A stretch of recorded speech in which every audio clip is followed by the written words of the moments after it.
A'udzubillahi minasyaitonirrajim. Bismillahirrahmanirrahim. Assalamualaikum warahmatullahi wabarakatuh. Alhamdulillah hamdan katsiran thayyiban mubarakan fih kama yuhibbu rabbuna wa yarda. Asyhadu an la ilaha illallah wahdahu la syarika lah wa asyhadu anna Muhammadan abduhu wa rasuluh. Ya ayyuhalladzina amanu taqullaha haqqa tuqatih wa la tamutunna illa wa antum muslimun. Ya ayyuhan nasu taqu rabbakumul ladzi khalaqakum min nafsin wahidah wa khalaqa minha zawjaha wa bassa minkum rijalan katsiran wa nisaa wattaqullaha alladzi tasaaluna bihi wal arham innallaha kana 'alaikum raqiba. Ya ayyuhalladzina amanu taqullaha wa qulu qawlan sadida yuslih lakum a'malakum wa yaghfir lakum dhunubakum wa may yuti'illaha wa rasulahu faqad faza fawzan 'azima. Amma ba'du, fa inna asdaqal hadisi kitabullah wa khairal huda Muhammadin sallallahu alaihi wasallam wa syarral umuri muhdatsatuha wa kullu muhdatsatin bid'ah wa kullu bid'atin dhalalah wa kullu dhalalatin finnar. Ma'asyiral muslimin wal muslimat, sidang majelis yang Allah muliakan dunia dan akhirat. Alhamdulillah, izin Allah kita bisa berkumpul kembali di tempat ini untuk menegakkan kemuliaan fitrah manusia tercipta, yakni beribadah kepada Allah, yang salah satunya adalah menuntut ilmu. Menuntut ilmu syar'i merupakan sebuah ibadah yang tinggi di hadapan Allah. Karena pada akhirnya nanti ketika manusia berilmu karena apa yang dia tuntut, sempurnalah amal yang akan dia lakukan. Hal yastawil ladzina ya'lamuna wal ladzina la ya'lamun. Tentu tidak sama orang yang berilmu dengan yang tidak berilmu. Orang yang berilmu, orang yang tahu sekali bahwa setiap ibadah yang Allah perintahkan akan memiliki efek positif pada orang yang melakukannya. Maka sayang sekali kalau seandainya kita beribadah, mukadimah ilmunya tidak kita miliki. Nah, dalam menuntut ilmu ini, kali ini kita akan bahas sebuah manfaat dari yang namanya akhlak mulia. Karena inti dakwah Rasulullah sallallahu alaihi wasallam, bu'istu liutammima makarimal akhlak. Aku diutus untuk menyempurnakan akhlak manusia. Bagaimana cara Allah memerintahkan Nabi untuk mengakhirkan sebuah dakwah menjadi sebuah bentuk penyempurnaan akhlak? Kaifiat cara Rasulullah sallallahu alaihi wasallam, inilah yang dikatakan manhaj. Cara atau sikap beragama seseorang. Sehingga dalam Sahih Fikih Sirah Nabawi dijelaskanlah asbab nuzul, sebab-sebab turunnya sebuah hadis dan alasan-alasan Rasulullah sallallahu alaihi wasallam menyampaikan hadis. Yang salah satunya ya ketika hari ini nih, ketika beliau sampai ke Madinah, respon beliau sebagai seorang muslim itu melihat banyak sekali orang Yahudi Madinah itu yang puasa. Bertanya Rasulullah, puasa apa yang kalian lakukan pada hari ini? Ini puasa Asyura. Ada apa dengan Asyura, kata Rasulullah? Ya, karena pada hari ini kami berkeyakinan bahwa Allah selamatkan Nabi Musa dari kejaran Fir'aun, salah satunya itu. Itu yang sahih hadisnya. Apa kata Nabi? Kalau bicara Nabi Musa, aku lebih berhak atas kalian. Maka kalau sampai umurku sampai tahun depan, akan kulakukan 9 dan 10 untuk menyelisih kalian. Ini menandakan bahwa Nabi tidak melakukan, betul? Cuma beliau nggak meremehkan tentang Muharram. Ada respon. Kalau memang betul apa yang kalian lakukan, aku lebih berhak untuk melakukan itu. Maka beliau perintahkan kepada umat, khaliful yahud wan nasara. Berbedalah kalian dengan Yahudi dan Nasrani. Kenapa? Karena orang-orang Yahudi, orang-orang Nasrani dulu, orang yang memang megang kitab suci. Antum bisa dilihat pada muqaddimah surat Al-Baqarah itu. Alladzina yu'minuna bima unzila ilaika wa ma unzila min qablik. wabil akhiratihum yuqinun. Orang-orang yang bertakwa itu adalah orang-orang yang percaya dengan apa yang kamu bawa ya Muhammad dan yang dibawa oleh nabi-nabi sebelum kamu gitu. Jadi justru memang orang-orang Yahudi dulu mengikuti kitab samawi mereka, ya Zabur, Taurat, ya Injil gitu ya. Cuma adanya Quran ini memansuh. Nabi mengakui bahwa mereka pernah benar dulu. Cuma dengan adanya aku, kalian termansuh, terhapuskan.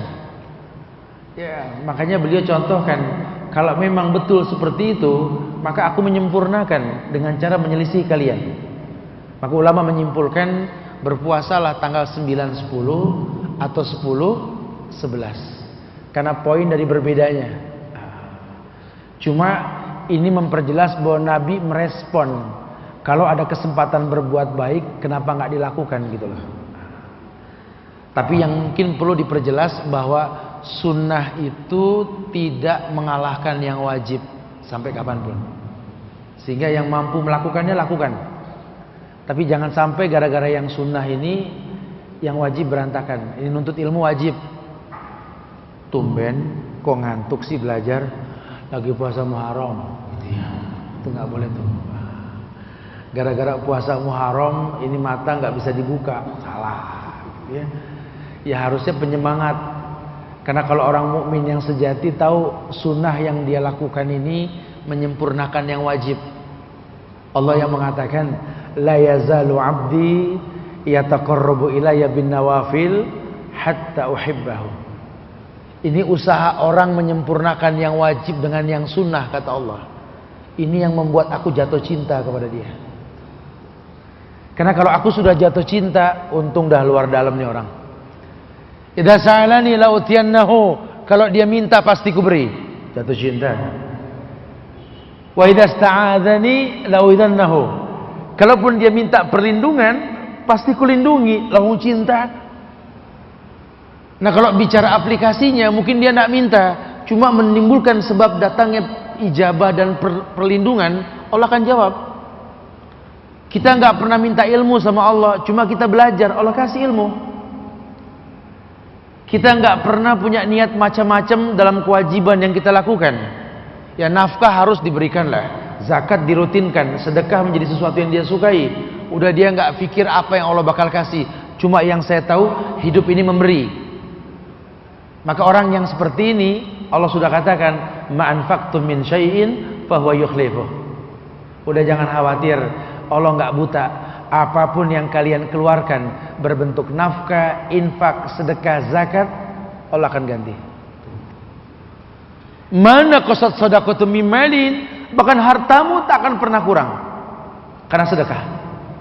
Jadi kalau orang-orang beriman tahu itu. Ya, kayak Rasul mencontohkan senang banget sama sholat. Bahasa beliau sudah nggak bicara efek sholat lagi. Sudah umum lah di Quran tertulis kok. Salat itu tanha anil faksa wal munkar. Sudah maklum di Quran ada. Cuma Nabi senang salat. Apa beliau mengatakan wa ju'ila qurrata aini fis shalah.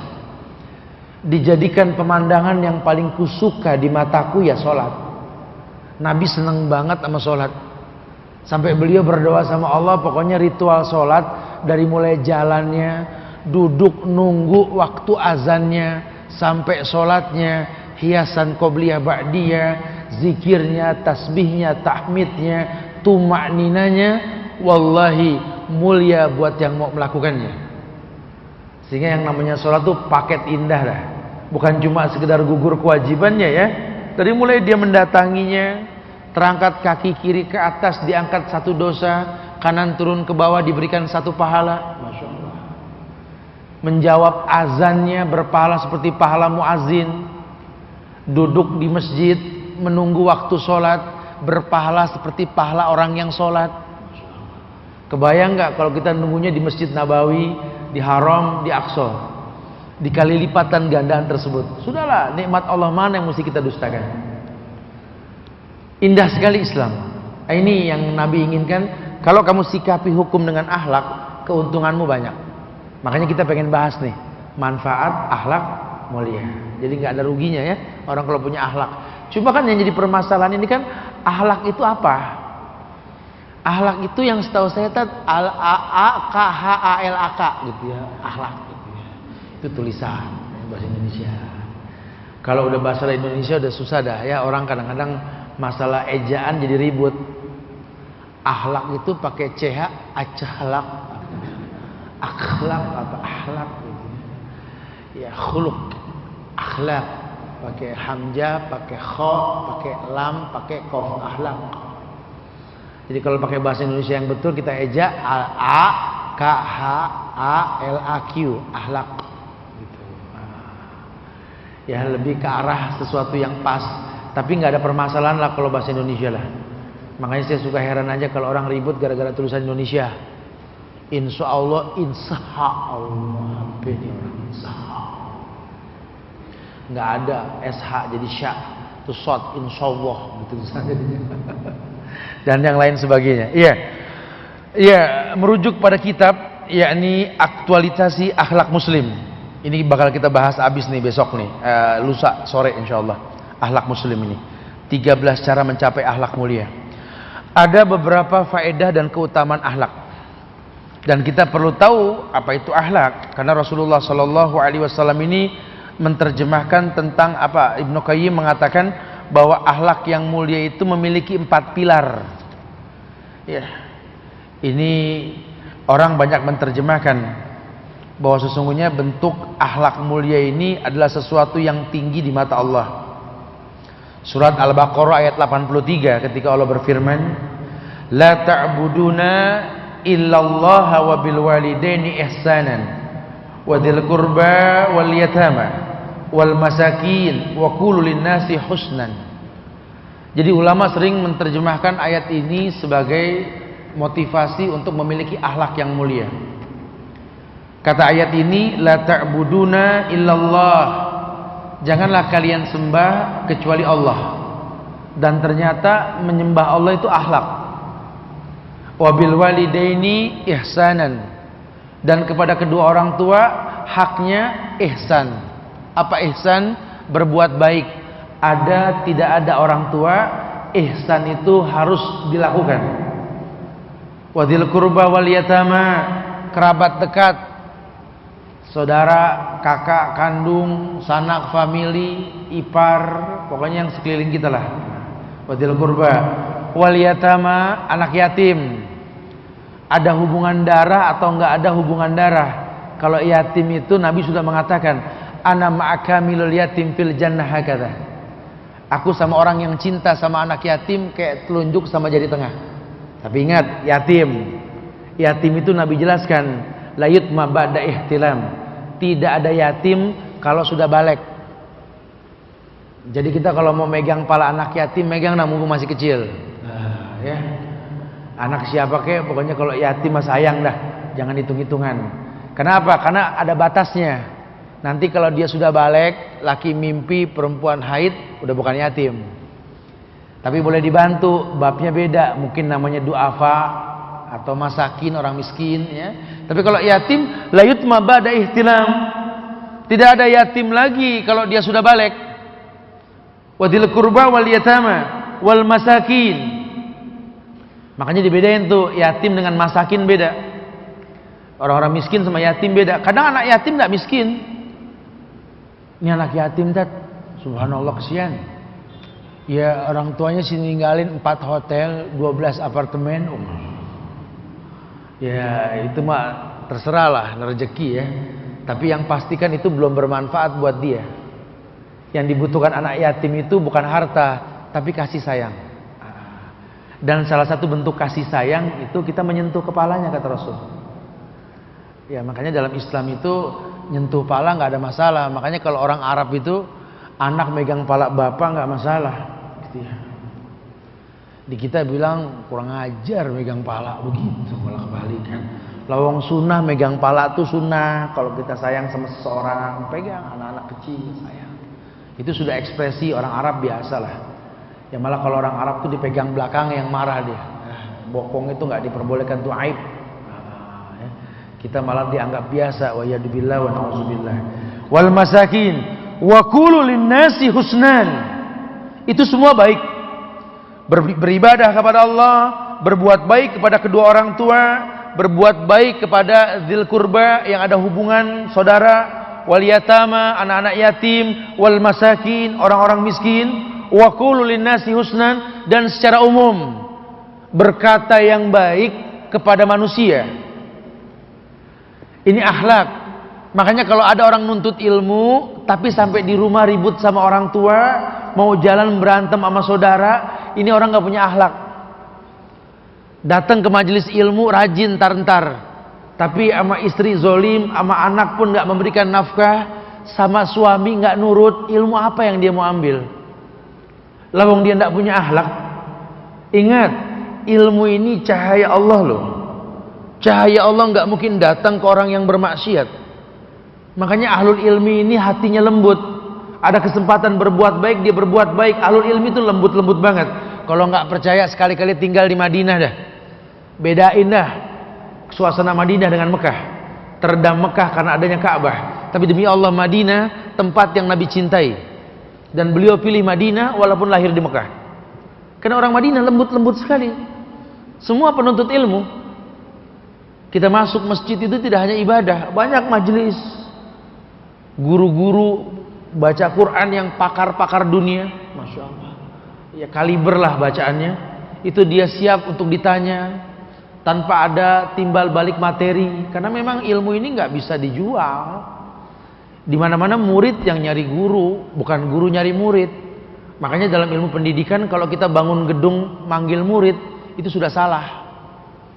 Gedung dibangun, spanduk digedein, menerima murid baru, gitu kan? Akui kami sebagai guru. Kalau pendidikan yang memang sudah kaliber itu tidak pakai spanduk. Mana kita tahu di Madinah sana universitas pakai spanduk? Tidak ada. Just info aja, ada apa namanya, ada pendaftaran untuk adakan muqabalah. Tapi kalau menerima murid baru nggak ada sejarahnya itu. Dan ada di beberapa pesantren yang sudah kaliber di Indonesia ini ada yang memang seumur-umur tidak pernah membuat spanduk. Bukan nggak boleh, itu mah metode bisnis, silakan saja gitu ya. Tapi hukum asalnya pendidikan tidak. Ya, makanya terkesan kalau kajian sunnah itu jarang pakai iklan spanduk. Ya nanti kalau orang sudah tahu indahnya belajar ilmiah tuh cuma modal broadcast yang tulisannya biru pun datang orang. Malah kebalikannya tuh, kalau pakai baliho gede-gedean ya udahlah, ujung-ujungnya ya hiporia lah ya, pesta rakyat. Itu kajian tapi di depannya ada macam-macam, kang dagang betul ya. Dari mulai sate kikil, cilok, macam-macamnya. Asal jangan ada tukang koprok aja di situ sekalian. Ya jadi berubah fungsi. Nuntut ilmu itu bukan untuk itu gitu loh. Walaupun nanti pada akhirnya salah satu bentuk teknik mengumpulkan massa ya pakai iklan. Jadi jangan heran ya kenapa kalau kajian-kajian bid'ah kok pakainya orang penuh banget. Ya iklannya pakai baliho. Udah gitu apa namanya, pulang pergi juga bawa berkat, betul ya. Siapa yang nggak mau? Biarin datang terakhir nggak kebagian tempat, yang penting pulang bawa besek, gitu ya. Ya walhasil sudahlah. Wa qulu linnasi husnan. Kepada manusia berkata yang baik. Jadi bentuk ahlul ilmi, akhlak yang dia miliki, ilmunya itu membuat perkataannya husnan. Kata-katanya baik. Orang kalau sudah berilmu, lembut. Ya suasana yang membuat dia seperti itu. Apalagi lebih dari 1 jam duduk di masjid, dia tahu adab di masjid. Nggak boleh berisik, betul? Nggak boleh berkata yang tidak penting. Pakaian pun harus sopan. 2 jam aja duduk manis dah. Keluar dari masjid beda rasanya. Bedain sama kita ke pasar, bedain. Di pasar harus teriak-teriak kita. Ya harus heboh lah ya. Terus pulang dari pasar bedain sama pulang dari masjid, beda pasti ya. Teriak-teriak suara kita lain banget kalau pulang dari pasar gitu ya. Tapi kalau dari masjid mah, masya Allah. Duluannya, ya hati-hati di jalan ya, insya Allah. Ntar siang kajian lagi gak? Insya Allah thayyib. Jazakallah khairan. Biar susah dilatih dah pokoknya. Udah dah, orang kalau pulang berbuat baik mah beda. Ya makanya ini sudah suasana yang membuat seperti itu. Makanya kata Abu Bakar kepada Rasul bersama Hamdalah. Jadi ada pernah satu orang namanya Hamdalah, sahabat Nabi, datang ke Abu Bakar. Kata Hamdalah, nafaqah Hamdalah ya Abu Bakar. Hamdalah ini munafik. Bingung Abu Bakar. Kok sahabat Nabi merasa munafik? Kenapa?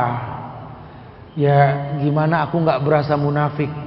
Kalau lagi deket Rasul, di majelis Rasul, udah nggak kepikir dah dunia.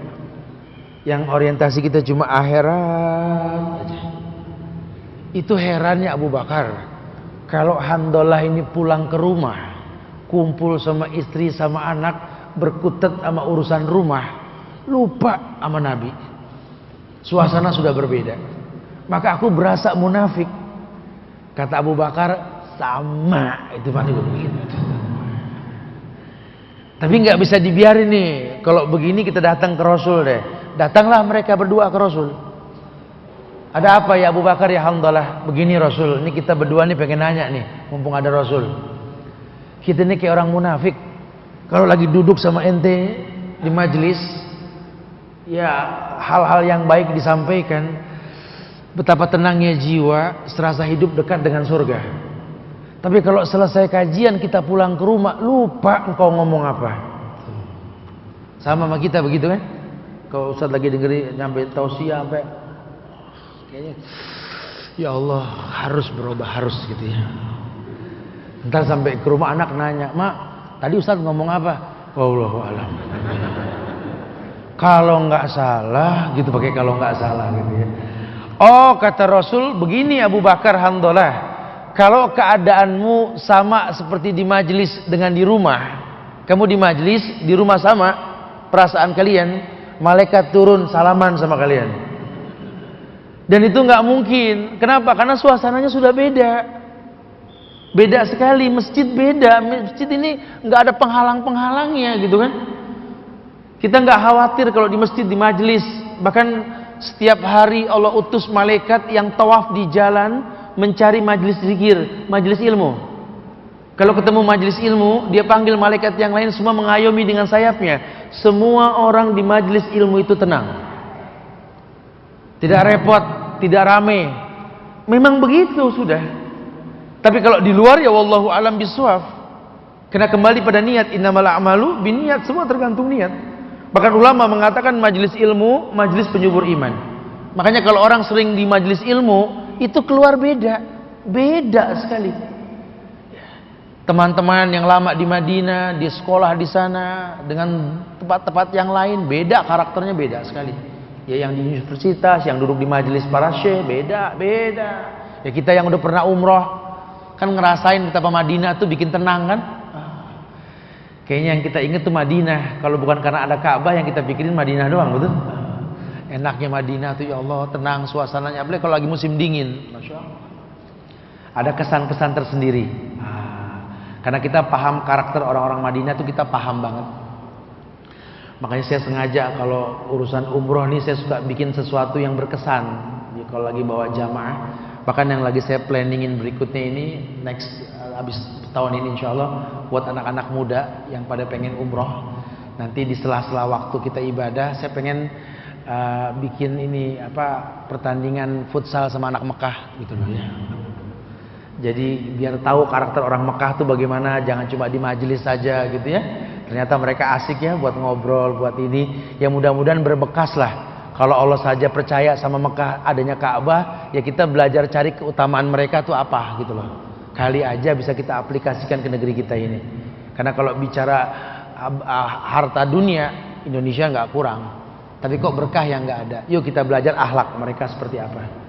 Bagaimana mereka dengan tamu, nggak pernah nolak tamu, memfasilitasi masjid buat tamu, nggak pernah nyusahin negara lain. Lihat, hobi mereka untuk bersedekah di hari Kamis dan Jumat. Lihat ramenya persiapan untuk buka puasa Senin Kamis, puasa Muharram. Itu mereka suka melayani. Orang-orang yang seperti ini orang yang akhlaknya dahsyat. Dia tahu nih orang puasa baik, tapi dia pengen lebih baik. Bagaimana? Selain dia puasa, dia menyiapkan buka untuk orang yang berpuasa. Ini cerdas. Dia tahu bahwa sholat itu baik, dia bikin nyaman itu Masjidil Haram, Masjid Nabawi, supaya orang nunggu azan pun senang, sehingga dia 2 pahala yang dia miliki. Betul? Inilah bahasa Nabi, yakni aslim taslam. Aslim yu'tikallahu ajraka marratain. Kayak orang yang punya power, Nabi suka bilang Islam kamu. Islam kamu 2 keuntungan yang kau miliki. Islamnya kamu, Islamnya orang. Jadi selangkah lebih maju dia. Kita nih yang sudah ada umur belajar agak susah, nangkep, hafal susah. Bagus terus aja belajar, tapi sambil belikan Quran buat para penghafal Quran. Selain dia pahala menghafal Quran, pahala dia dapat pula dari pahala orang yang hafal Quran. Ini cerdas. Ini orang tahu double keuntungan. Orang sholat sendiri bagus, tapi kalau berjamaah 27 derajat. Betul? Ini cerdas. Lebih dari itu dia pengen ambil pahala 100.000 kali lipat sholat di Masjidil Haram. Punya uang nggak eman, bukan dunia yang dia kumpulin. Kalau bisa koleksi name tag umroh travel gitu loh. Ya, jadi bukan dunia yang dia kumpulin name tag. Ya, ini tahun berikutnya. Sampai bukan bangga sombong. Alhamdulillah ya Allah, sudah banyak kau undang aku untuk menjadi tamumu ya Allah. Ini cerdas, ini orang cerdas. Dia manfaatkan. Di Madinah dia sholat 1000 kali lipat. Kadang-kadang dia ke Kuba.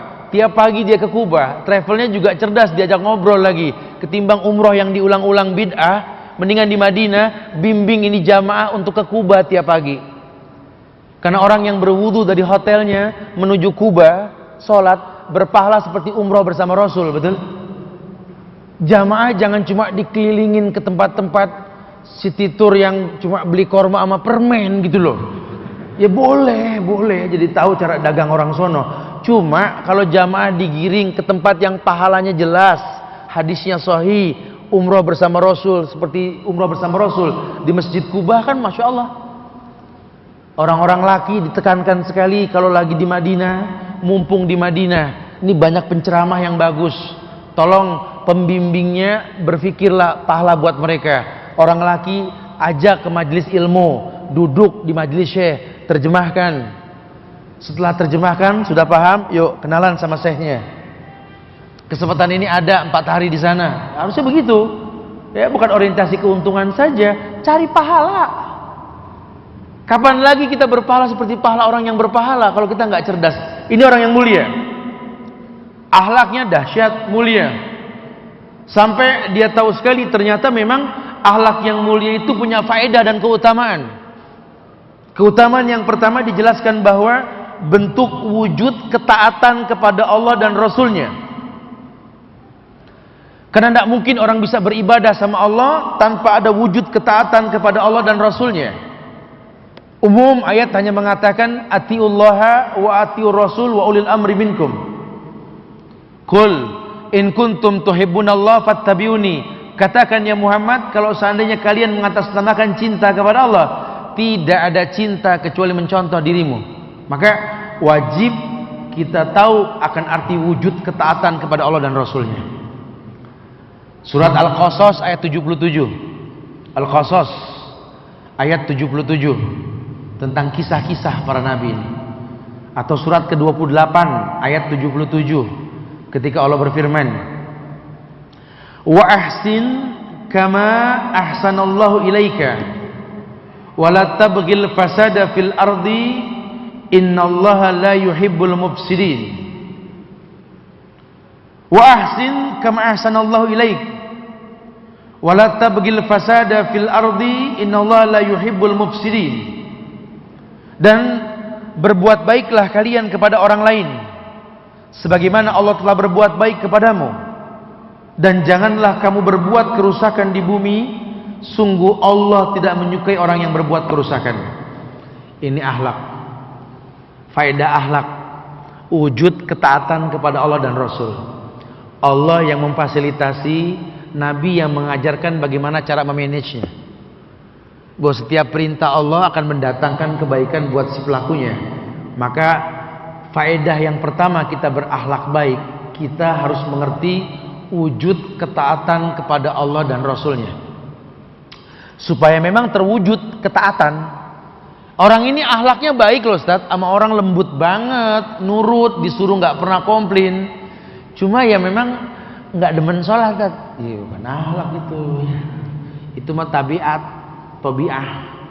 Kayak tabiatnya orang kampung, walaupun nggak sholat, seneng sama tamu, tabiat. Suasana gotong royong, itu ya. Orang-orang kampung kan kalau bicara gotong royong itu kan memang ulas aslinya kan masya Allah, nggak pamrih lah. Nggak tahu lah, masih ada sih beberapa pedalaman yang namanya tiap rumah orang kampung tuh di depannya ada gentong, isinya air. Jadi sudah itu mah sudah majanan lah, balas gratis. Kalau kita lewat depan rumah orang kampung keausan, nggak usah repot nyari air, buka tuh gentong, boleh minum. Emang mereka siapkan untuk itu. Nggak izin pun boleh, asal minum baca bismillah. Orang kampung tuh nggak eman buat nyuguhin tamu, dia nggak punya apa-apa, asetnya itu di alam. Kita menamu ke rumah orang kampung, ya mereka nggak ada warung, mana ada di pojokan hutan Indomaret sama Alfamaret, nggak ada lah. Cuma memang semua ada di belakang rumah. Itu kalau kita sarapan pagi, itu nggak ada makanan yang beli, masya Allah ya. Kedelai dia tanam, mengolah sendiri, tempe dia bikin sendiri, masya Allah. Campur kecap, pakai cabai diiris sama bawang goreng, masya Allah. Kesian yang puasa. Orang kampung itu makan siangan dikit, menunya tambah. Kangkung boleh panen, bayam boleh panen, telur sebagai konsumen protein tinggal nyari di kandang, betul. Cabai bawang di kebun ada, masya Allah, nikmatnya. Lihat, mereka nggak punya, cuma mereka mencukupi. Lihat, masya Allah. Mereka orang yang tahu syukur nikmat. Mungkin makanan mereka nggak semewah orang kota, cuma bangun pagi perintah Allah, sebelum subuh udah melek semua. Kadang-kadang kita nggak ketebak nih orang kayaknya nggak tua-tua, padahal tua loh, sehat. Ya, memang makanannya nggak masuk 4 sehat 5 sempurna lah, cuma fisik itu kuat. Lain sama kita yang kategorinya di atas 4 sehat 5 sempurna, 4 sehat 5 ajib, enak makanannya. Tapi yang ada sakit mulu, ya kayaknya obrolan kita juga sudah mulai berubah. Kalau udah mulai 40 ke sono, betul. Mulailah senang bicara-bicara merek-merek herbal, merek-merek obat gitu ya. Kalau dibuka tas, hampir semua punya obat migrain, betul ya. Obrolan seputar asam urat, takut kalau ngeliat emping, betul ya. Disuguhin sop nanya dulu kambing apa sapi gitu ya. Ada apa dengan kambing dan ada apa dengan sapi gitu ya. Ya, seperti itulah kenyataannya. Allah berikan kemuliaan, mereka punya tabiat yang baik. Tapi kan kadang kita dilahirkan di sebuah lingkungan yang kasar, yang mungkin bukan di tengah hutan tadi, di desa yang membuat kita lembut, walaupun belum punya akhlak, tapi tabiatnya sudah baik. Makanya Rasulullah SAW suka banget sama orang Baduy. Cuma contoh nih, kata Nabi kan, ja'al fat wa ja'an nasrullah wa ja'a ahlul Yaman. Yaman Baduy, orang Arab gunung. Nabi seneng banget, agamanya belum Islam, cuma hatinya begini kata Rasul. Tuh kayak Ansor dulu di Madinah tuh. Dulu kan masuk kategori Arab, itu kan Yaman ya. Yaman luas sekali dulu. Sekarang aja bernegara-bernegara kan. Lawang belum kenal Nabi, belum lihat Nabi, nyambut Nabi sampai kayak begitu. Ansor tuh dahsyat sekali. Maka Nabi pilih tinggal sama Ansor. Orang-orang tabiat orang kampung ya begitu. Nah buat kita yang nggak tinggal di sana kan nggak begitu Ustaz. Ini yang dibahas. Kalau pengen lembut hati kita seperti mereka, tolong paham faedah yang pertama, yakni wujudkan ketaatan kepada Allah dan Rasulnya. Karena kalau kita sudah taat sama Allah, apa yang kita perbuat dalam bentuk kebaikan, targetnya Allah bukan manusia. Sampai-sampai kalaupun dia harus berpenampilan, pokoknya yang pantas buat Allah, pantas buat bersosialisasi, ukurannya itu. Sehingga dia nggak mau nanti Allah jadi yang kedua dalam hidupnya. Sesibuk apapun kalau azan berkumandang, ya udah dia tinggalkan dan pakaian dia cocok buat sholat. Laki nggak repot nyari sarung, perempuan nggak bingung nyari mukena. Karena dia tahu sekali baju saya ini pantas buat sholat, maka pantas buat kerja. Masya Allah, dahsyat ya. Bukan berarti lantas kita kaitkan dengan uniform sebuah negeri. Kita pakai gamis kayak orang Arab, nggak perlu. Tapi kalau pakai nggak ada masalah. Atau kita berpenampilan ala orang Bangladesh, Pakistan, dengan koko panjang, celana pangsi cingkrang, itu mah India ya. Atau kita mau pakai cara orang lokal Indonesia, menggunakan celana bahan, baju batik pun boleh, asal ndak isbal. Anda pakai uniform, pakaian kepolisian, silahkan, asal jangan melewati mata kaki. Anda mau berpenampilan menggunakan wearpack, baju-baju khusus sebuah perusahaan pabrik pun boleh. Ya kalau di sini nggak kelihatan, saya kalau lagi ke offshore tuh, ke kilang-kilang minyak, ke tambang-tambang, itu berasa banget ya. Ini masya Allah teman-teman kita nih, ikhwan-ikhwan kita nih, ini kajian semua pakai wearpack. Azan berkumandang zuhur, sholat, yang nggak pakai wearpack saya doang, gitu ya. Ini yang lain belakang semua pakaian wearpack, tapi dahsyat sekali. Ya kadang-kadang tuh saya menangis di situ, saya bilang ya Allah, ini hamba-hambamu ya Allah. Mudah-mudahan melalui mereka kau bukakan berkah dari bumi pertiwi ini ya Allah. Karena tambang di dalam Indonesia ini kau buka karena iman mereka ya Allah. Itu kan janji Allah. Saya tekankan sekali ke teman-teman yang ada di offshore ini iman kalian ini yang bikin berkah dari bumi kita ini. Kalau kalian berbuat dosa, korupsi, maksiat, karena kan 9-10 tahun yang lalu kan di tengah laut, di tengah pulau itu kan maksiat, astagfirullahaladzim. Nah sekarang kalian sudah berilmu, alhamdulillah. Di antara mereka sudah ada yang jadi penghafal Quran sekarang, masya Allah. Di tengah laut mereka baca dan mengangkat kinerja kerja mereka, berkah. Tampak sekali, beda sekali dengan 10-20 tahun yang lalu, beda sekali. Suasana mereka tuh nyaman sekali. Absus salam baina mereka tuh masya Allah. Bahkan perusahaan asing pun memfasilitasi mereka. Yang tadinya mereka a priori dengan penampilan Islam, khususnya Perancis itu ya. Sekarang tidak, difasilitasi di tengah laut tuh masjidnya, perpustakaannya, masya Allah. Subhanallah. Karena mereka tahu agama itu mengurangi jumlah pengeluaran yang harusnya satpam tiap orang sekian jumlahnya, sekarang agama yang mensatpamkan diri mereka sendiri kan. Ketika mereka tahu hukum, ada malaikat di kiri kanan mereka. Mau berbuat korupsi bisa lah, lawang pimpinan gak kontrol ke lapangan kok.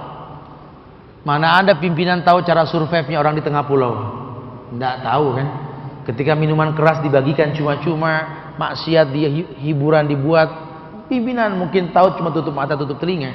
Tapi ketika mereka berilmu, itu hilang dengan sendirinya. Mereka tahu sekali bahwa mereka ini ujung tombak poros menjadi ar-ribat, orang yang menjaga di perbatasan. Keberkahan datang karena iman mereka. Betapa mereka pahlawan yang Allah siapkan kemuliaan yang banyak buat mereka. Mereka mulia. Tuh. Alasannya apa? Mereka taat sama Allah, taat sama Rasul. Anak-anak muda menggunakan janggut yang tidak isbal di tengah pulau, siapa yang mau ngeledekin mereka, betul? Kalau di Jakarta mereka pakai kan orang kadang-kadang jadi heran-heranan. Orang betul diheran-heranin.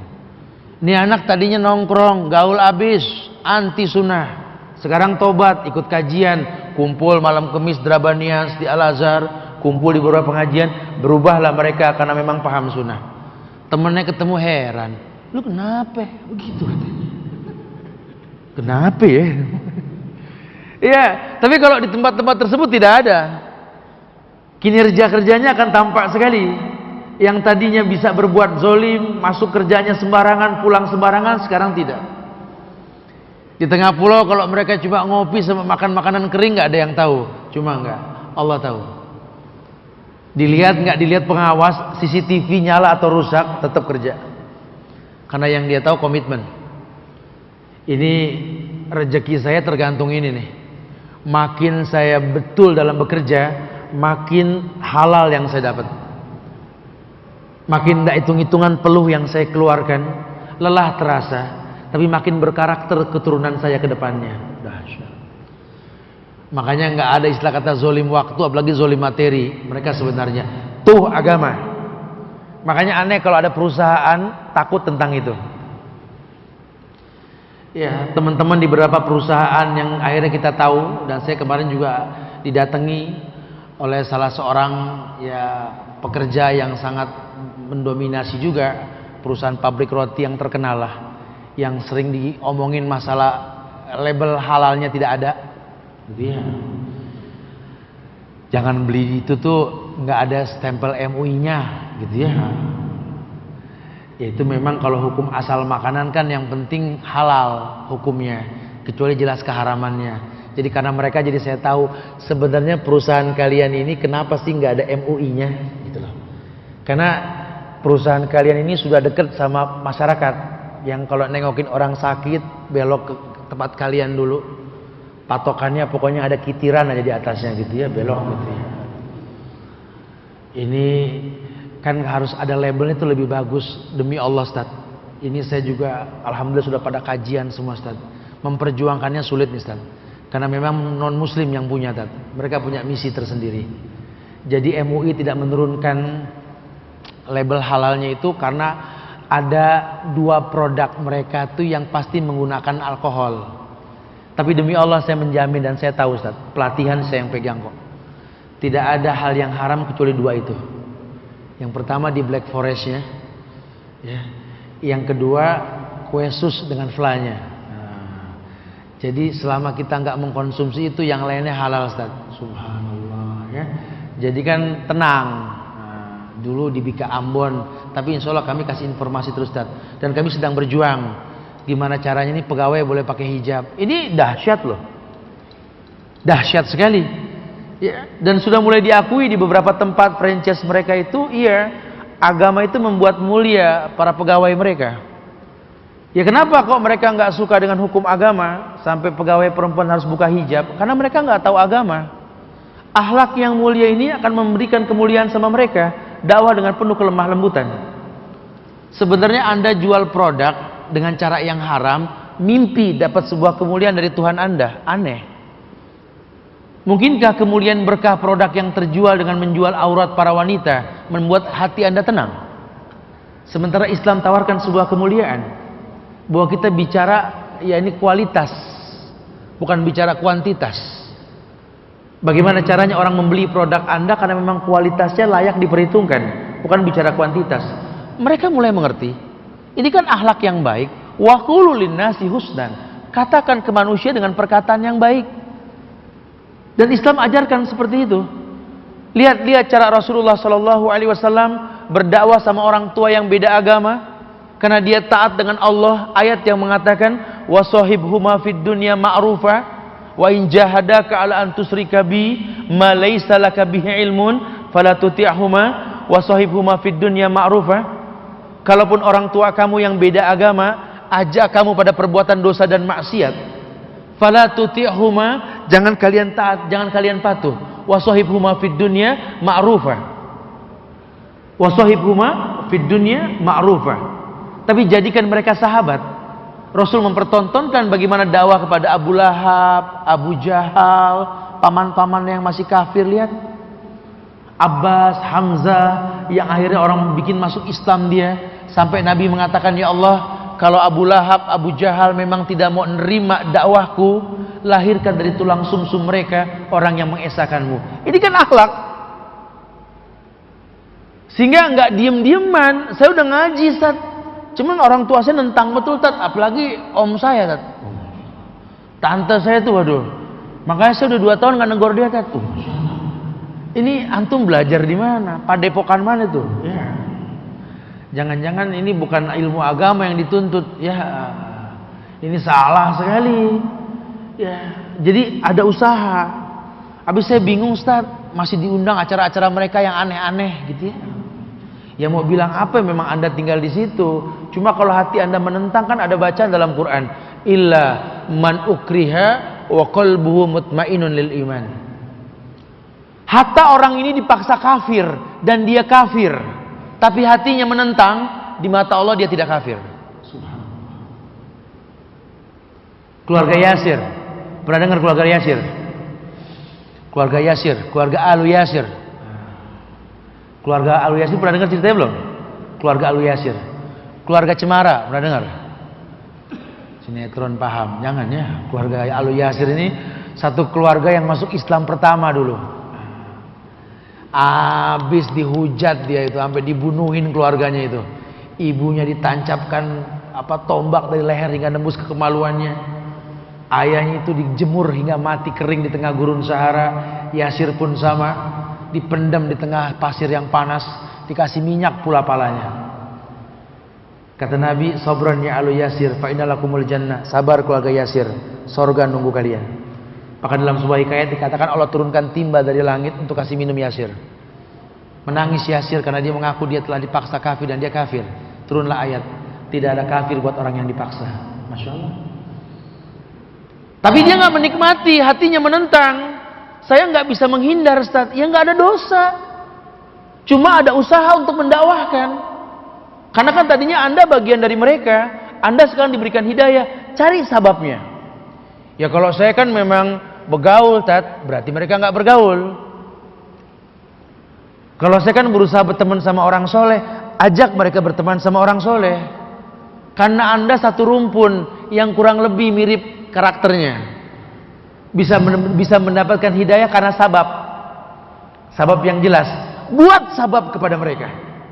Caranya bagaimana? Ya macam-macam. Saya pernah sampaikan di sini.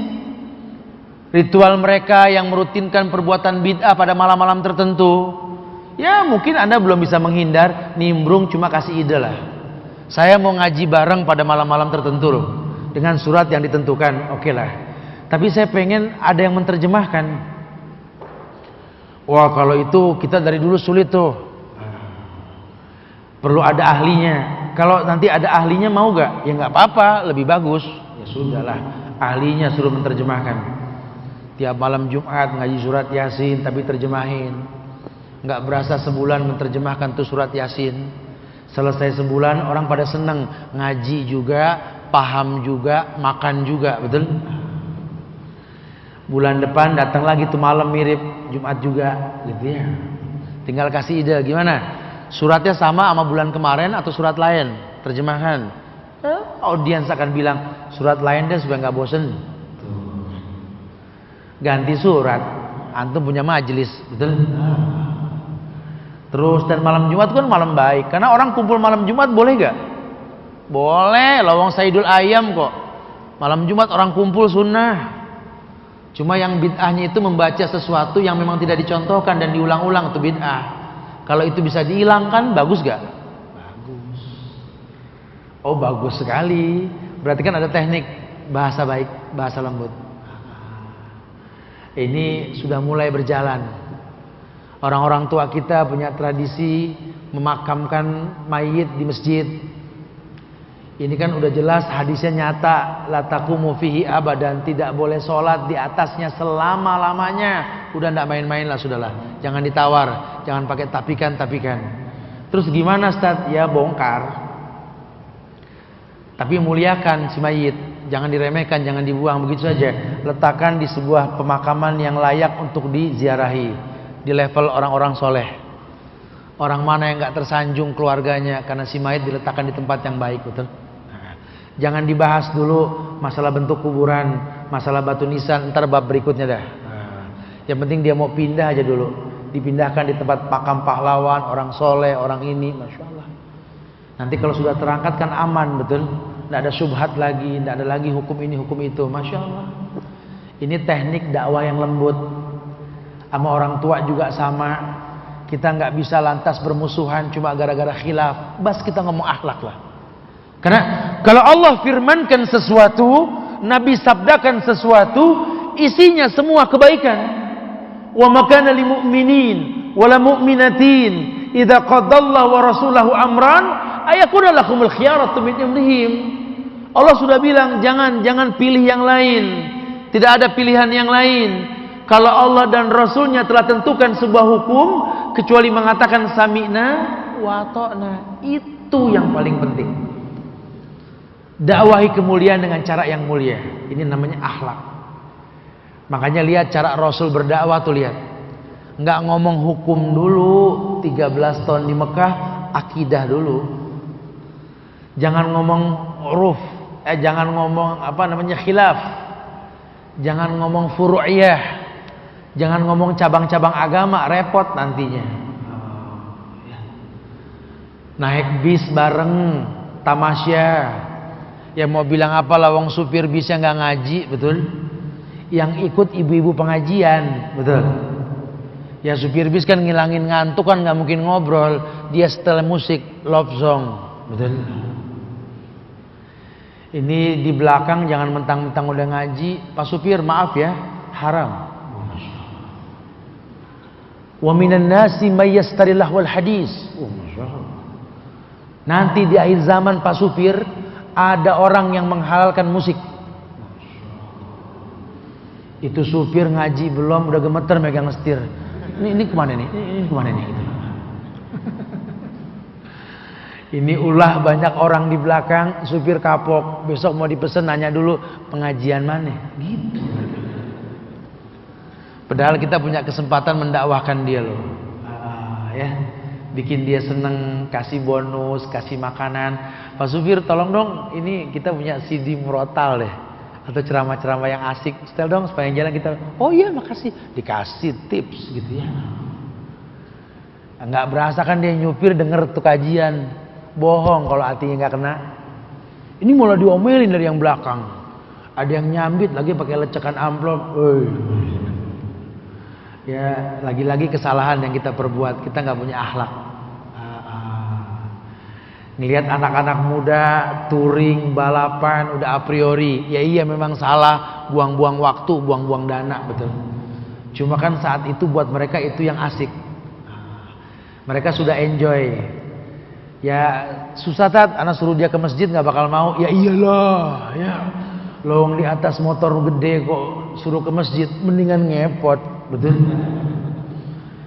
Coba sih sekali-kali nimbrung sama mereka sampai mereka asik sama kita. Baru kita masukin. Ini naik motor begini nih kayak zaman Rasul, kalau ada motor sahabat milih motor ketimbang kuda dah, betul. Cuma dulu kuda ya, hidup di tangan kiri kanan, kaki mata nih hidup semua. Nah tuh Rasul tuh selalu bilang tuh kalau kita beli kuda yang baru ada doanya. Allahumma inni as'aluka khairaha wa khaira ma jabalta 'alaiha wa a'udzubika min syarriha wa syarri ma jabalta 'alaiha. Artinya begini, cakep juga artinya ya. Kalau beli motor baru, doanya itu tuh. Oh, Masya Allah. Pelan. Nanti kalau mau naik, bismillah. Ada sesuatu yang mengkhawatirkan, tanjatan kita bertakbir, turun kita bertasbih. Kalau bisa kita adakan sebuah bakti sosial ke sebuah daerah. Nanti gini. Banyak loh anak-anak motor sekarang yang positif. Dan ternyata pimpinan-pimpinan di depan itu ada yang hafal 10 juz, 15 juz. Kalau sudah begini yang diuntungkan siapa? Salah satunya Pak polisi, betul.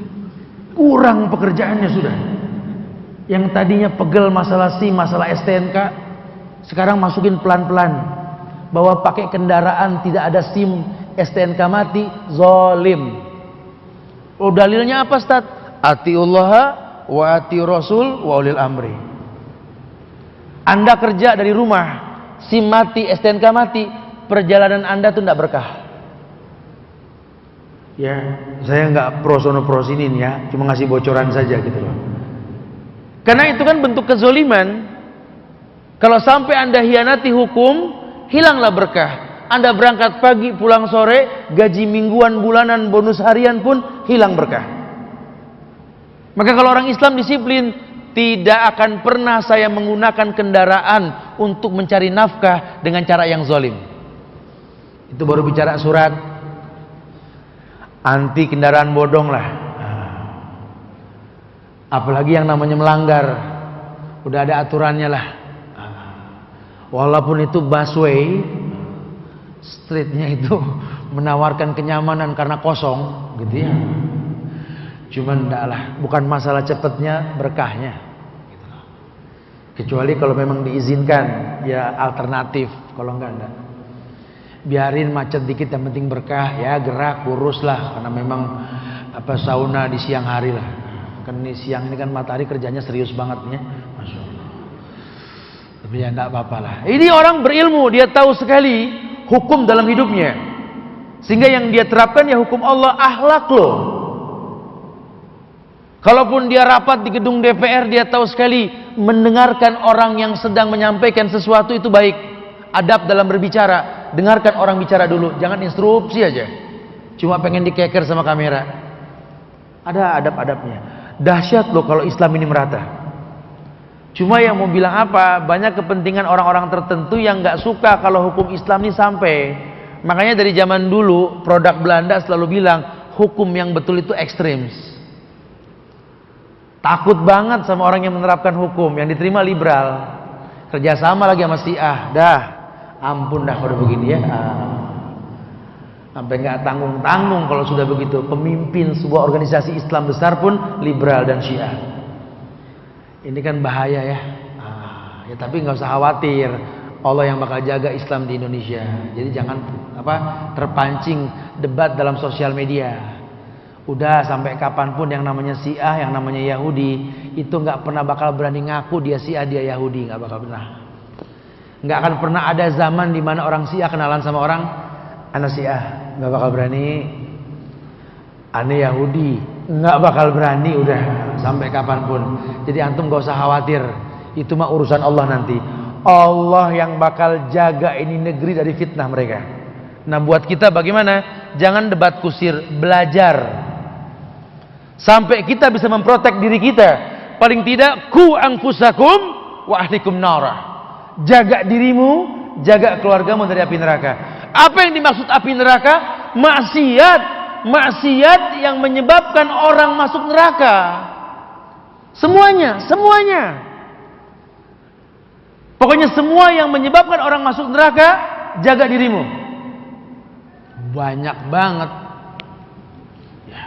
Banyak banget jalannya. Wa yadubillah wa na'udzubillah. Makanya bahasa Quran tadi Al-Qasas ayat 77, wa ahsinu kama ahsanallahu ilaika wa la tabghil fasada fil ardi innallaha la yuhibbul mufsidin.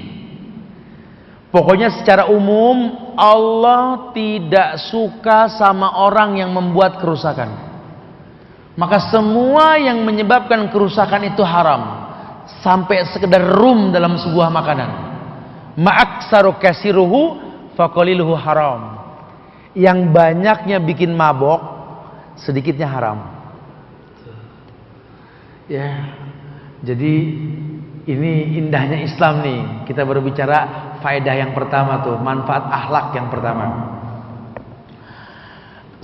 Dalam sebuah hadis penguat ayat tadi Nabi bersabda, ittaqillaha haitsuma kunta wa'atbi sayyi'atal hasanatamhuha wa khaliqin nas bihulqin hasanin. Ini akhlak. Ittaqillah, bertakwalah kepada Allah, itu akhlak. Haitsuma kunta, dimanapun kau berada, bertakwalah kepada Allah dimanapun kau berada, itu akhlak. Makanya tadi bahasanya apa? Pakai pakaian yang pantas buat sholat, sehingga ketika azan berkumandang nanti udah gak repot nyari sarung, nyari mukena, sholat, baju kamu baju sholat. Wa'atbi sayyi'atal hasanatamhuha. Akhlak yang lain barengin dosa dengan taubat, dosa dengan istighfar, barengin. Karena sekarang kamu nuntut ilmu, duduk manis di majelis. Jangan kamu pikir kalau kamu sudah rutin belajar ngaji, lama-lama kamu suci, tidak berdosa. Tidak. Orang suka salah paham tuh. Saya sih alhamdulillah pas udah ngaji 2 tahun nih, saya udah gak pernah berdosa. Dahsyat banget nih orang. Orang mau ngaji nggak ngaji, dosa mah pasti dia lakukan. Sengaja nggak sengaja, Nabi yang bilang, "Ma min abdi mu'min illa walahu dzambun ya'tadu." Tidaklah seorang hamba yang beriman pasti ngulang dosa, itu kata Rasul. Au dzambun huwa muqimun alaih, atau dosa yang dia bikin, dia nggak ulang tapi dia bikin, ada aja. Saya seneng aja takkan dimarahin, berarti saya diperhatiin. Ada yang begitu. Sebenarnya dia tahu nih nggak boleh, cuma sengaja. Kan tadi diomelin. Berarti kalau dia ngomel kan dia perhatian. Ada itu zambun mukimun alih, dosa yang dibuat. La yufariku hatta yufariku dunia. Nggak mungkin dia berubah sampai kematian mendatangi dia. Tabiat. Emang senang diomelin. Ya kalau nggak gitu nggak merasa diperhatiin. Tapi kalau dia memang bedanya apa? Kalau orang yang nggak belajar dengan yang belajar. Kalau orang nggak belajar berdosa, dia senang dengan dosa, dia ketawa habis berdosa. Tapi kalau orang yang belajar, kemudian dia berdosa, dia menangis.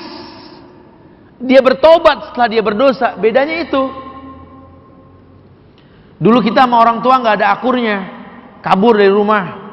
Kayaknya bangga banget dah, sudah menjadi anak masyarakat, free. Nggak ada aturan dalam hidup. Kalau sekarang ya kita kalau lagi ribut sama orang tua, kita jalan kayak berasa berdosa aja. Ya paling seharian, besok nelpon nggak enak lah, udah ngalah lah. Lagi ngapain mah? Ya ngapain kek? Masih marah mah ya. Maafinnya kemarin khilaf, gampang minta maaf. Itu akhlak. Kesel sih Ustaz, cuman ya udahlah, saya kesel juga nggak ada manfaatnya.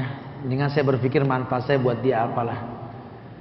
Kalau memang saya kira-kira nggak ada manfaat khusus buat dia, paling nggak saya akan buat manfaat buat dia. Apa manfaat saya buat dia? Cuma saya yang mau nerima dia seperti ini, itu lebih baik. Karena kalau orang lain udah nggak ada yang demen tat sama dia tat, saya doang tat, emang nasib dah sama dia gitu ya. Ya apa kek, pokoknya yang penting bermanfaat. Soalnya cuma saya doang tat yang kalau diomelin diem, yang lain mah melawan tat. Ya cuma saya yang kadang dikasih, kadang nggak nerima tat. Kalau yang lain udah komplain tat. Cuma saya, alhamdulillah, berarti Anda bermanfaat. Dia menjadi kunci manfaat buat Anda. Ini orang mulia. Baru kemudian, yakni wa khaliqin nas bihulkin hasanin. Dan dia akan berteman dengan manusia bihulkin hasanin, dengan akhlak yang baik. Insyaallah ya. Wa khaliqin nas bihulkin hasanin. Dan Allah ajarkan dia untuk bermuamalah dengan manusia dengan akhlak yang baik. Itu bukti orang yang berilmu seperti itu. Kemudian ayat lainnya bisa dimasukkan dalam bab ini, surat Al-Ahzab ayat 21, surat 33 ayat 21. Laqad kana lakum fi Rasulillahi uswatun hasanah liman kana yarjullaha wal yawmil akhir wa dzakarallaha katsiran. Telah ada contoh yang terbaik pada diri Rasulullah sallallahu alaihi wasallam buat orang yang berharap berjumpa dengan Allah dan hari akhir, wa dzakarallaha katsiran, dan banyak mengingat Allah. Makanya tolong nyontoh Rasul tuh jangan jadi bosen. Dalam semua hal kita mau ngomong apa, salat, lihat salat Rasul. Kita mau ngomong umrah, khudhuanni manasikakum, lihat cara hajinya Rasul. Kita mau bicara rumah tangga, lihat rumah tangganya Rasul. Kita mau bicara bagaimana berdakwah sama orang yang dekat dalam hidup, lihat dakwahnya Rasul. Kita pengen bicara bersosialisasi, lihat sosialisasi Rasul. Kita pengen lihat bagaimana Nabi menasihati orang kafir yang tidak ada hubungan, lihat bagaimana dakwah Rasul kepada petinggi-petinggi kafir, Romawi, Parsi dan lain sebagainya, lihat. Karena sudah ada contoh yang terbaik pada diri Rasulullah sallallahu alaihi wasallam. Lihat ketika Nabi menjadi masyarakat yang minoritas di Mekah, pemimpinnya ini orang-orang kafir semua. Bagaimana cara Nabi jadi masyarakat yang minoritas? Lihat. Ini Nabi telah contohkan akhlak. Yang kedua, manfaat yang kedua, ternyata akhlak yang baik itu merupakan pintu untuk meraih cinta Allah dan Rasulnya. Jadi ternyata ini merupakan pintu untuk meraih cintanya Allah dan Rasul. Ya, apa surat Al-Imran ayat 31. Qul in kuntum tuhibbunallah fattabi'uni yuhibbukumullah. Qul, katakan ya Muhammad, in kuntum tuhibbunallah fattabi'uni. Katakan ya Muhammad, seandainya kalian mengatasnamakan cinta kepada Allah, tidak ada cinta kecuali mencontoh dirimu, Rasulullah sallallahu alaihi wasallam. Maka orang yang akhlaknya baik tahu sekali bahwa Allah muliakan akhlak Rasul. Apa kata Allah dalam Quran? Innaka la'ala khulqin azim. Muhammad, sesungguhnya engkau ini punya akhlak yang azim, akhlak yang sempurna, akhlak yang baik. Adab etikamu dalam ibadah kepada Allah, sopan santunmu kepada kedua orang tuamu, paman-pamanmu, ya, tante-tantemu, tetanggamu, sampai Nabi mengatakan la yadkhulul jannah man la yukrim jarahu. Tidak akan pernah masuk surga orang yang tidak menghormati tetangganya. La yadkhulul jannah man la yukrim dhaifahu. Tidak akan pernah masuk surga orang yang tidak memuliakan tamunya. Makanya lihat orang-orang Arab kalau masalah tamu, Masya Allah, udah nggak eman sama tamu dah. Negeri yang nggak pernah nolak tamu ya Saudi. Udah berapa aja ladenin dah. Bikin masjid yang enak, yang nyaman, gedein, nggak perlu minta sumbangan ke negara lain. Kalau bicara kaya, demi Allah orang Bahrainnya sendiri yang bicara ke ana, Indonesia lebih kaya. Di negeri kami Arab cuma minyak saja, tidak ada gas, tidak ada geotermal. Di Indonesia apa yang tidak ada? Ya gas, ya minyak, ya geotermal, ya tambang emas, perak, mangan, timah. Di atasnya ada sawit, minyaknya dahsyat, betul? Belum bicara kayu gahrunya, belum bicara batu-batuannya yang innalillah. Satu aja bikin sombong satu kantor, betul? Itu masih berapa gunung lagi di Halmahera, di Papua, di mana coba? Negeri ini kaya sekali. Tapi ngedein musola, ngerepotin pinggir jalan, betul? Di negeri kita apa yang ditanam nggak numbuh? Kacang hijau, nenamu, ketinggalan depan rumah, lupa dibawa, besok jadi toge, betul? Subur ini negeri. Ya, beli timun suri Ramadan, buang bijinya, panen lagi bulan Muharram, betul? Nggak berasa numbuh tuh biji. Ini negeri dahsyat loh. Ya, apa yang nggak bisa numbuh di negeri kita? Semuanya numbuh. Batang singkong saja nanam kebalik masih numbuh. Cuma pahit aja buahnya. Gitu ya. Ini negeri subur, nggak ada alasan miskin. Cuma berkah yang nggak ada. Makanya kalau sudah bicara gitu gampang banget kata ulama. Kuncinya satu, rapikan iman, raih cintanya Allah. Janji Allah, walau anna ahlal qura amanu wattaqau la fatahna alaihim barakatim minas samai wal ard. Kalau masyarakat ini mau beriman, bertakwa kepada Allah, Allah bukakan berkah dari langit dan bumi. Datang berkah nanti. Yuk kembali ke Islam yang benar. Pokoknya jangan pakai yang macam-macam dah. Yang penting ukurannya qala Allah wa qala Rasul wa qala sahabat. Jangan yang boten-boten lah. Selama Allah berfirman, Nabi bersabda, sahabat melakukan, tolong kata Imam Syafi'i, imam orang Indonesia nih, Syafi'iyah. Idza sahal hadis fahuwa madhhabi. Kalau ada hadis yang sahih kata Imam Syafi'i, aku beriman dengannya. Ini kan cara agama. Bermazhab Nabi beliau dengan hadis yang sahih, Imam Syafi'i.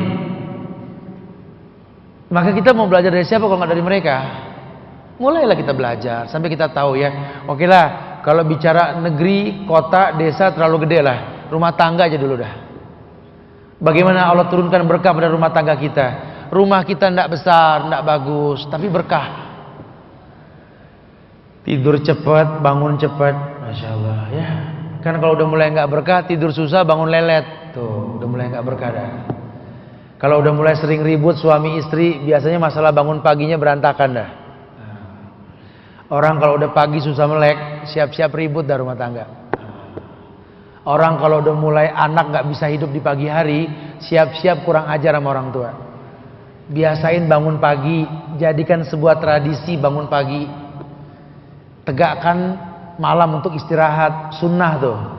Wa ja'alna lailan libasan. Kujadikan malam untuk istirahat. Wa ja'alna naharon ma'asyan. Kujadikan siang untuk bekerja. Coba ada tegakin itu aja dulu. Sisanya rukun, sholat salah satunya. Setelah dia bersyahadat. Kalau sudah sholat, dia zakat, puasa, haji. Betapa indahnya hidup dengan tahapan-tahapannya. Karena Allah telah siapkan bumi untuk manusia. Minha khalaqnakum wa minha nu'idukum taratan ukhra. Di bumi kau dilahirkan, di bumi kau diciptakan, di bumi kau diwafatkan dan dibangkitkan nantinya. Masya Allah. Yuk, raih cinta Allah dan Rasul. Ini timbul pintunya ini karena akhlak. Allah cinta sama Rasul karena akhlaknya. Innaka la'ala khulqin azim. Kamu punya akhlak yang azim ya Muhammad. Dakwahkan. Beliau mengatakan, buistu liutammima makarimal akhlak. Aku diutus untuk menyempurnakan akhlak manusia. Masya Allah. Dalam sebuah riwayat beliau bersabda, ahabbu ibadillahi ilallahi ahsanuhum khulqan. Ahabbu ibadillahi ilallahi ahsanuhum khulqan. Hamba yang paling dicintai Allah di sisinya adalah hamba yang paling mulia akhlaknya. Justru Allah paling cinta sama orang yang akhlaknya baik, yang ada perasaan gak enak kalau berbuat sesuatu yang baik cuma sekedar berbuat. Seperti akidahnya Ibrahim alaihissalam. Dia tahu dia tidak pandai bikin Ka'bah, cuma dia buatlah Ka'bah karena Allah. Setelah selesai Ka'bah dibuat, apa yang dia katakan? Rabbana taqabbal minna. Ya Allah, terimalah hasil karyaku ini ya Allah. Ya, itu kan bahasa minta maaf kalau nggak sempurna, gitu lah.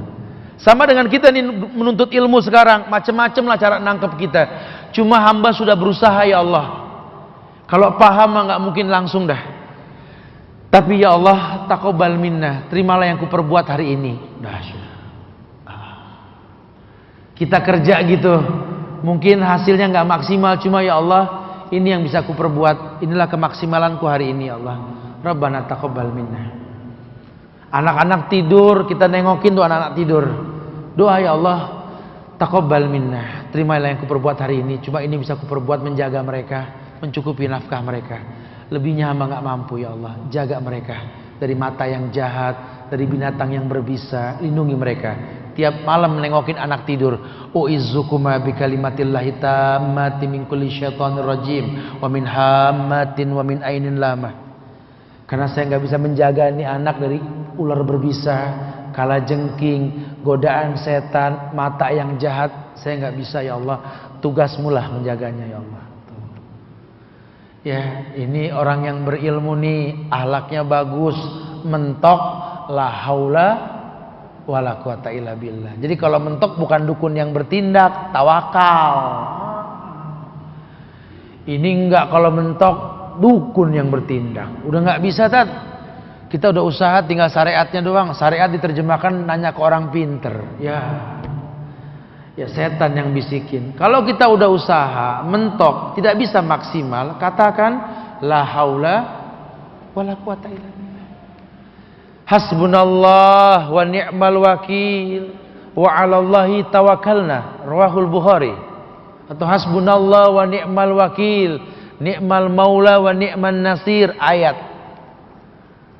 Dia tawakal sama Allah, cukup Allah sebagai penjamin. Saya nggak bisa kasih nafkah lebih karena income saya nggak banyak ya Allah. Cuma ini yang bisa saya belikan. Anak minta daging, nggak pernah saya bisa beli daging yang mahal. Paling tetelan, gitu loh. Tapi kalau cuma tetelan yang bisa saya beli ya Allah, mudah-mudahan karena tetelan ini anak jadi pinter. Banyak loh orang miskin anaknya pinter makan tetelan. Tapi jangan dicontoh. Oh kalau gitu kita beli tetelan aja Pak. Bukan. Kita sanggup beli daging khas, jangan beli tetelannya. Itu orang Masya Allah Tat, rezekinya gampang banget. Kebiasaan dia nyumbang tiap hari 5.000 Tat. Makanya saya lagi ngomong sama suami, Pak 5.000 tiap hari. Yo, dia emang 5.000 sanggupnya. Anda 50.000, 50. Oh saya pikir 5.000 caranya Tat. Enggak. Jangan berguru sama orang-orang ahlul bid'ah yang dia bilang guru saya tuh kalau baca Al-Fatihah sekian ratus. Padahal tuh guru gak pernah ngitung, muridnya di samping ngitung. Karena umur kadang-kadang berhenti tuh guru, hitungan dipegang. Guru saya mah 100 kali Al-Fatihah, tuh kan. Makanya disebarkan ilmu sama murid-muridnya, jadikan sebuah rotib fulan bin fulan, rotib ini, rotib itu, di mana guru kita mencontohkan baca sekian. Padahal gurunya nggak pernah bilang, ini murid yang kurang ajar. Kayak pengikutnya Imam Ghazali tuh, yang kurang ajar, yang taklidnya tuh. Lawang Imam Ghazali sendiri mengatakan bidhaati fi ilmil hadis misjaf. Ilmuku tentang ilmu hadis itu lemah, kata Imam Ghazali. Makanya beliau meninggal megang Sahih Bukhari, Imam Ghazali. Cuma muridnya kadang nyetak Ihya Ulumuddin, betul? Disebarin di semua universitas Islam.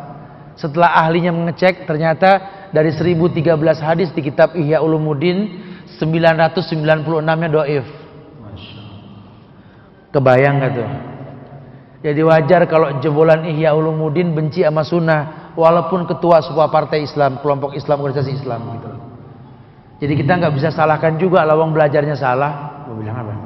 Tapi lihat orang kalau belajarnya betul, 2 kali kajian tahu bid'ah, lihat. Tapi kalau orang yang belajarnya nggak betul, bertahun-tahun nggak paham bid'ah, tuh. Makanya kitab Tauhid Syekh Muhammad bin Abdul Wahab buat pencinta bacaan, tahu penulisnya jenius. Itu buku kalau kita baca kitab Tauhid dengan syarahnya, bohong yang baca nggak pinter. Cuma tinggal akhlak. Setelah Anda tahu ini nggak boleh, ini nggak boleh, akhlak Anda gimana ke masyarakat?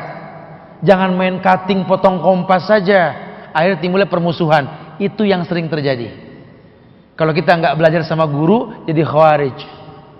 Kilabun nar, anjing neraka kata Rasul. Paham Quran, hafal Quran. Paham hadis, hafal hadis. Cuma pasang bom bunuh diri. Ngedalamin agama cuma menghalalkan demo, cacian makian di pinggir jalan. Bukan ulama yang salah bikin kitab tauhid, pemahaman orangnya yang salah. Ini yang pengen diluruskan. Sehingga terfitnahlah segelintir orang sunnah. Dianggap ekstrim, keras, menakutkan. Sampai takut banget orang sama radio Roja. Astagfirullah. Itu radio, aduh, keras. Padahal kalau ngeliat ustadznya pada lembut-lembut, keras dari mana? Fitnah.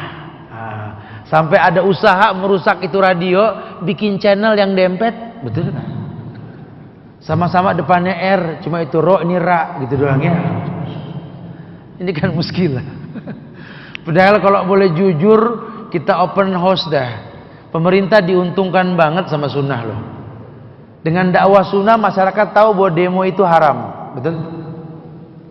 Dengan paham sunnah masyarakat tahu bahwa berlalu lintas ini harus betul. Dengan paham sunnah pemerintah akan diuntungkan. Ini pegawai pemerintah, swasta maupun negeri, ini takut dengan korupsi waktu maupun materi. Cuma lihatlah. Kata Ibnu Qayyim kan begitu. Ad-diddu yusiru hasanuhu diddi wa bididdiha tatabayanul asya. Yang baik pasti tidak ada musuh. Dengan adanya musuh, kalau dia berilmu akan jelas kebenarannya. Kita kalau nggak dimusuhin ya nggak benar, nggak tahuan benar kita. Sehingga dengan ini kita tahu siapa yang nggak benar sebenarnya. KPK dihancurin oleh segelintir orang yang takut ditegakkan hukum. Lihat.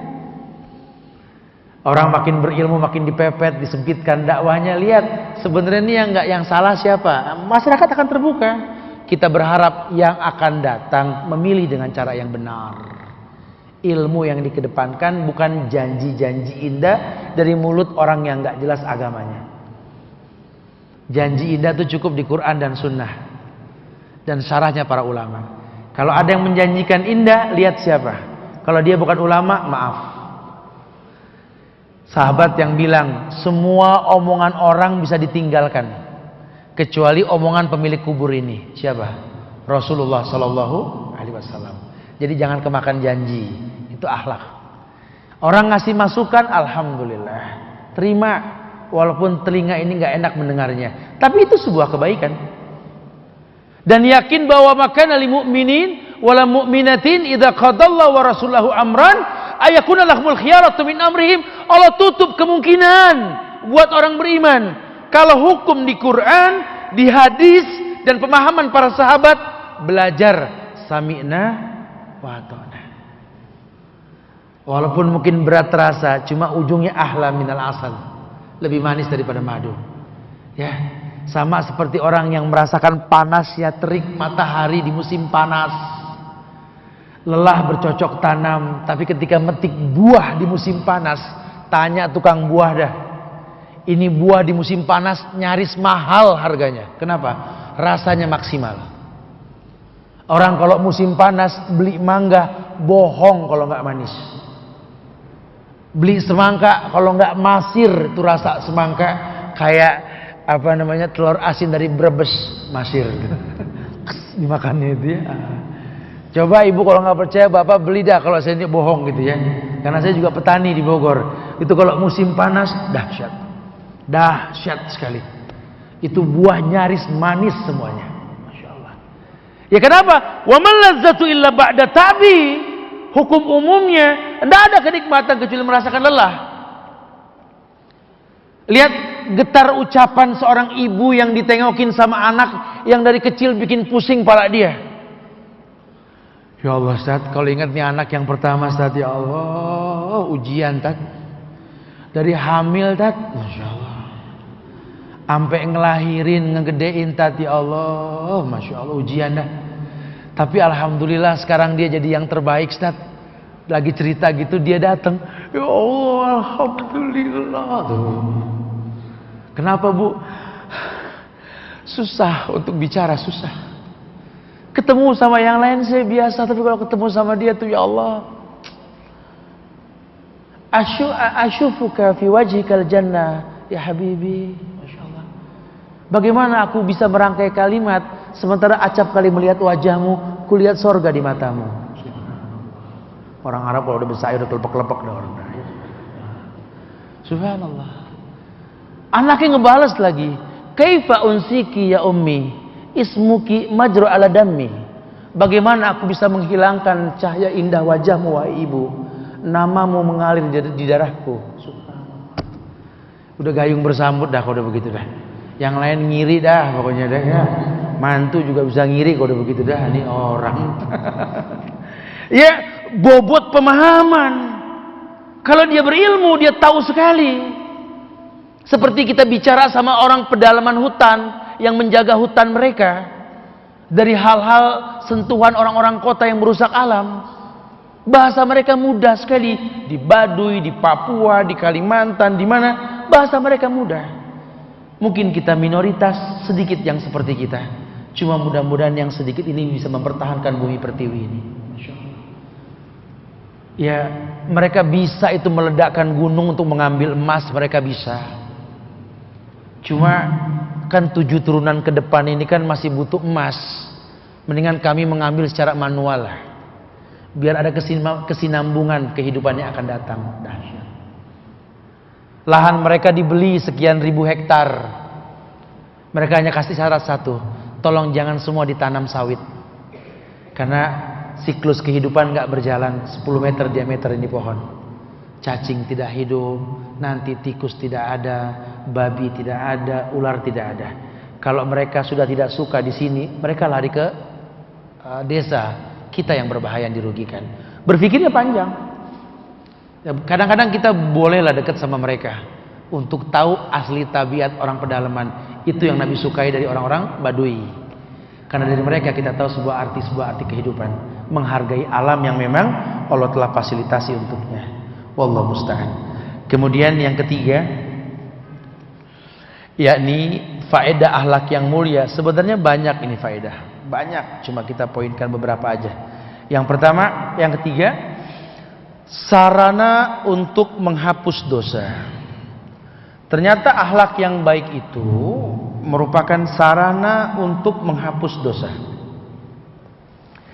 Ada sebuah hadis yang Nabi sabdakan, ditahrijh oleh ulama, bahwa ittaqillaha haitsuma kunta wa'ad bi sayyi'atal hasanat tamhuha wa khaliqin nas bihulqin hasanin. Tadi yang dibahas. Di hadis yang sahih ini riwayat At-Tirmizi dari Abu Dzar Al-Ghifari, Nabi mengatakan bahwa Allah yang mengatakan wa'ad bi sayyi'atal hasanah. Ternyata akhlak yang baik adalah membarengi dosa dengan taubat. dosa dengan istighfar. Dan istighfar ini yang menghapus dosa. Berbuat baik ini yang menghapus dosa. Contoh, kita orang tua yang punya masa lalu, tidak terdidik di sebuah keluarga yang agamais. Sudah besar kita punya keluarga, kita tidak didik anak-anak kita baik. Anak tumbuh dengan cara yang tidak baik. Cuma di hari tua kita belajar. Gimana nih Ustaz? Saya tahu dulu saya berbuat salah, terlanjur salah dalam mendidik. Anak-anak sudah terlanjur besar, ngelawan sama orang tua, dibilangin gak paham. Apa yang harus saya lakukan? Islam perintahkan, bertobatlah wahai ayah, bertobatlah wahai mama. Tobat kalian pintu hidayah Allah buat anak-anak kalian.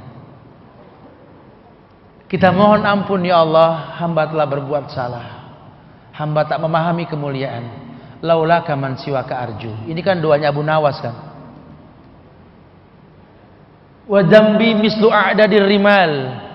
Dosaku seperti bilangan pasir di gurun Sahara ya Allah. Wala aku ala naril jahim. Aku tidak bakal kuat di neraka ya Allah. Dan aku bukan penghuni surga. Yang kubutuhkan ampunanmu ya Allah. Kalau kau sudah ampunkan, maka semuanya baik. Mungkin orang tua tidak lagi pandai berkata, menasihati anak. Cuma perubahan di wajah orang tua yang rajin ibadah sudah beda. Anak yang kesal sama ayahnya karena keras, galak, ketika ayahnya sudah ngerti agama, tunduhlah di wajahnya sebuah keindahan. Penampilan Islami ala daerah tertentu. Dia tinggal di Jakarta, si ayah pakai kupluk, mulai pakai koko, pipi yang kencang sudah mulai turun, mata sudah mulai sayu, mata hitam sudah mulai bersepah putih. Kelihatan tangan gemetar mengangkat ke langit mengatakan, Rabbi habli minas salihin. Bohong kalau anak itu enggak gemetar ngelihat ayahnya yang seperti itu. Subhanallah. Benci saya sama dia. Benci saya sama dia. Tapi demi Allah, kalau lihat begini ya Allah, fungsikan hidupku untuknya ya Allah. Kalau cari salah enggak ada selesainya. Tapi mungkin memang ada saatnya orang tua bermanfaat buat saya. Tapi mungkin saat ini Allah pengen saya yang bermanfaat buat dia. Indahnya hidup. Mamahnya yang gak disukai sama anaknya, yang mama tinggalin papa, nyembarangin. Dulu pak masih. Cuma sekarang mamahnya berubah.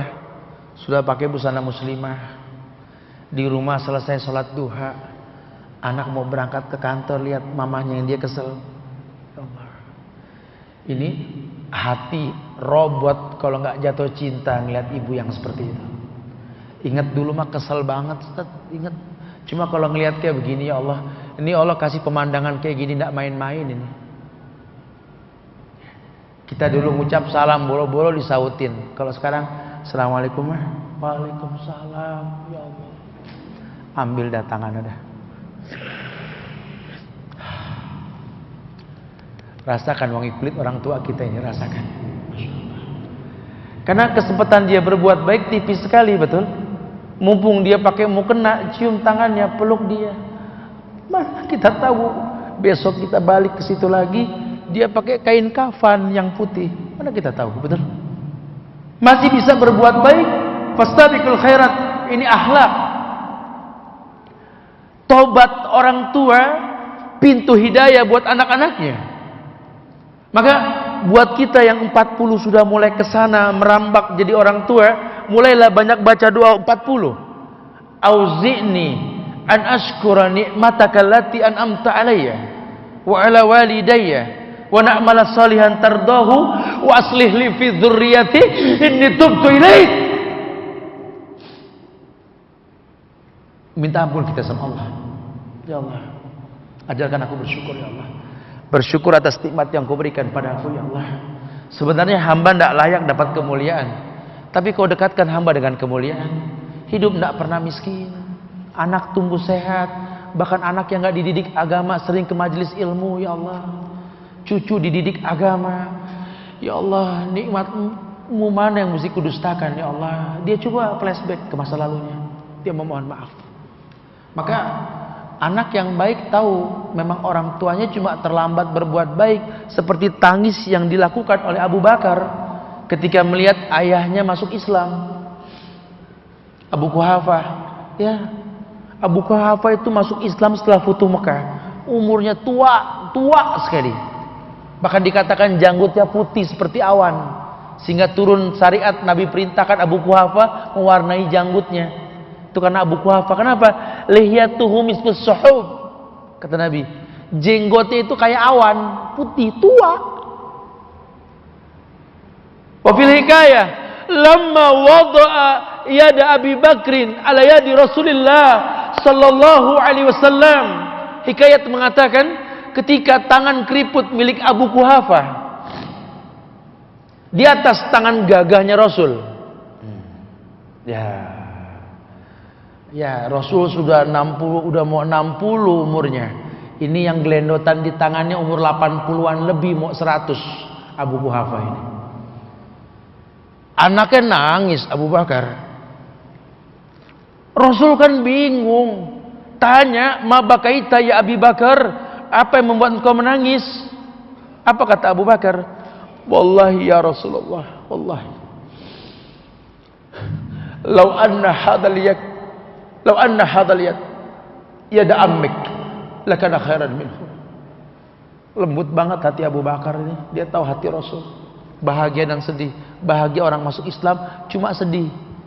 Kenapa mesti tangan bapaknya orang yang masuk Islam? Sementara bapak dia Abu Lahab, Abu Jahal nggak masuk Islam, betul? Kalau seandainya tangan ayahku ini yang memegang tanganmu, berbaiat denganmu ya Muhammad, adalah tangan paman-pamanmu, fakana khairan minhu, lebih baik. Menangis orang yang di situ. Ya, cuma masalah waktu. Makanya poin yang kita bahas kali ini, akhlak yang baik itu selalu menyiapkan maaf lebih banyak ketimbang kesalahan yang dilakukan. 10 kesalahan orang yang dilakukan sama kita, siapkan 11 maaf untuk dia. 100 maksiat kezoliman yang dihantamkan ke kita, siapkan 101 maaf buat mereka. Apalagi itu orang tua kita, apalagi itu anak-anak kita, paman-paman kita, tetangga kita, guru-guru kita, saudara kita. Mulailah menyiapkan maaf lebih banyak ketimbang kesalahan yang dilakukan. Wallahu musta'an. Fadhal, silakan yang mau bertanya. Akhiru da'wana alhamdulillahirabbil alamin. Nah. Waalaikumsalam warahmatullahi. Tadi jelas di dalam muslim yang baik adalah mereka yang taat. Naam. Pertanyaannya adalah bagaimana dengan peraturan yang berlaku tidak sesuai dengan syariat Islam. Seperti misalnya larangan menggunakan khimar, larangan mengunjungi bed sekolah. Apa larangan? Oh iya, naam. Iya, naam. Bagaimana menyikapi peraturan seperti itu, dan bagaimana dengan kita terhadap perilaku yang non-muslim Iya. atau yang tidak mengutamakan kepentingan masyarakat? Naam. Iya.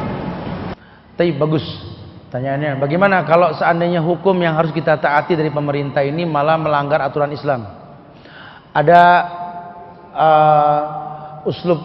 usulul fiqh yang mengatakan la ta'ata li makhlukin fi ma'syiatil khaliq. Tidak ada taat dan patuh kepada makhluk untuk maksiat kepada Allah Al-Khaliq. Jadi kalau sudah aturan itu melanggar syariat, kita nggak boleh patuh. Terus kalau dipaksa bagaimana, Ustaz? Udah dibahas tadi. Kalau dipaksa kita memang nggak bisa menghindari, kita nggak dosa. Tapi kalau kita menghindari dan kita mampu, itu wajib hukumnya. Adapun tentang masalah hijab sekolah, ya sampai sekarang pun kita pakai hijab juga nggak ada hukuman. Walaupun ada segelintir sekolah yang melarang gitu ya. Ini PR buat negeri kita. Betapa lemahnya Islam di negeri kita. Mayoritas Islam, ada sekolah melarang masyarakat Islam pakai hijab, aneh. Kalau di beberapa perusahaan sering kita dengar. Contohnya di PIM 1, PIM 2, Pondok Indah Mall nih, banyak orang pakai kerudung masuk jaga counter lepas. Ya cobalah kita yang mendominasi counter yang nyewa sedikit greget gitu loh. Lawang kalau kita tarik juga mereka goyang yang punya gedung gitu kan. Terus juga ya tadi kayak perusahaan-perusahaan roti yang menjual sebuah produk harus pakaiannya mini lah ini. Ini kita jual kualitas makanan bukan badan orang gitu loh. Coba kitanya mulai berani untuk membuat sebuah ketegasan tanpa demo ya. Artinya kita mengambil sikap saja. Yang kita mau yang benar. Kalau yang nggak benar maaf. Mungkin enak, cuma saya nggak suka karena nggak benar. Berani membenci sesuatu yang memang Allah benci gitu loh.